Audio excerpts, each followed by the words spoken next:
the real key to focus is the ability to get rid of the distractions, especially for folks like us, because distractions, whether they be good or bad, are going to interrupt our flow.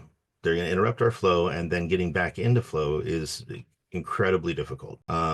So how do you quiet your mind? How do you get rid of the chatter? Well, the best thing that I've discovered is to create a place in my schedule where I can deal with planning my important things, where I can figure out my priorities, but not long term, long term. Really, we're talking about incremental. We're talking about the next day, and having those maybe you've got a half an hour, maybe you got an hour, depending on how much time you need in general.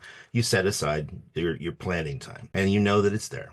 And when you're doing whatever you're doing and the voices start chattering saying, hey, that thing you got to do, did you do it, did you do it, did you do it, you're like, hey, I had my planning period, and in that planning period I made choices, and those are the choices I'm going to stick with.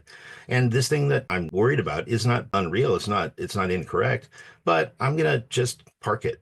I'm going to park it till the next planning period, because if it's not that I made the right choices last time, I'm definitely going to make the right choices next time, or at least I'm going to make the ones that I'm informed about in that moment. So Yeah. if you can divert those noisy interruptions in your head, then you can clear the deck for actually going deep in what you're doing.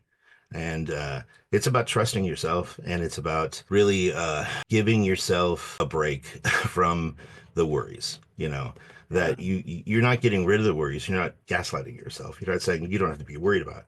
You're just saying that's not now time. Right now, I'm chopping wood. I'm carrying water. That's what I'm doing. And I'll worry about worrying when it's time to worry. And Yeah. but the other side is you have to keep that date. You can't let that slide. You can't get to the planning period and say, oh, I'm so jazzed about what I'm doing right now, I'm going to just stay in that and I'm not going to plan, because you made yourself that commitment. And that's what allows you to have your focus time, is that you're going to give yourself the plan time.